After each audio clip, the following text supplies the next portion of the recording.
Okay, എന്താ പറയാനുള്ളത്? പ്രതികൾ ഏതെങ്കിലും കേസുകളിലൊക്കെ ആരോപണ വിധേയരായവർ ഈ തെരഞ്ഞെടുപ്പ് രംഗത്തുനിന്ന് മാറി നിൽക്കണം.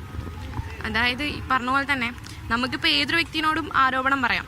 എനിക്കിപ്പോൾ ഉദാഹരണത്തിന് ഇവള് വേണമെങ്കിൽ ഒരു ആരോപണം പറയാം. അങ്ങനെ ഏതൊരു വ്യക്തിക്ക് വേണമെങ്കിലും ഇപ്പോൾ ആരോപണം പറയാൻ പറ്റുന്നൊരു ഇതിലാണ് നമ്മൾ നിൽക്കുന്നത്. ആ സമയത്ത് ആരോപണങ്ങളല്ല, സത്യം വരട്ടെ, അതിന് നമ്മളെല്ലാവരും കാത്തിരിക്കാൻ കേരളക്കാർക്ക് മടിയൊന്നുമില്ലല്ലോ. എല്ലാ കേസുകളും നമ്മൾ എത്ര വർഷത്തോളം കാത്തിരിക്കുന്നത്. ഇപ്പോൾ രാഹുൽ മാങ്കൂട്ടത്തിൻ്റെ വിഷയം പറഞ്ഞാൽ ഒരു ശക്തമായ ഇത് വന്നുകൊണ്ടിരിക്കുന്നത്. അപ്പോൾ രാഹുൽ മാങ്കൂട്ടത്തിനെ എത്രയും പെട്ടെന്ന് മാറ്റി നിർത്തേണ്ടത് സംഘടനയായിട്ടും പൊതുസമൂഹമായിട്ടും ചെയ്യേണ്ട ഒരു കാര്യമാണ്.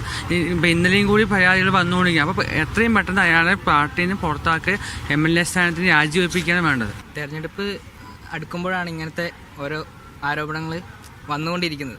കാലങ്ങളായി ഇങ്ങനെ കണ്ടുകൊണ്ടിരിക്കുന്നതാണല്ലോ. അത് സത്യം പുറത്ത് വരുമ്പോൾ അവർ മാറി നിൽക്കണം.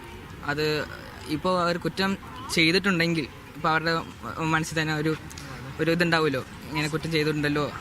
അങ്ങനെ ചെയ്യാത്തവർ മത്സരിക്കട്ടെ, അതുവരെ നമുക്ക് കാത്തിരിക്കാം. അതായത് കേസ് നടന്നുകൊണ്ടിരിക്കട്ടെ. അതായത് മുഖ്യമന്ത്രി അടക്കമുള്ളവർ മസാല ബോണ്ട് കേസിൽ പെട്ടിരിക്കുകയാണ്. അങ്ങനെയാണെങ്കിൽ അടുത്ത നിയമസഭാ ഇലക്ഷനിൽ അവർക്ക് നിൽക്കാൻ പറ്റില്ലല്ലോ. അപ്പോൾ കേസ് നടന്നുകൊണ്ടിരിക്കട്ടെ, അതിനുശേഷം ബാക്കി പറയാൻ പറ്റുമോ?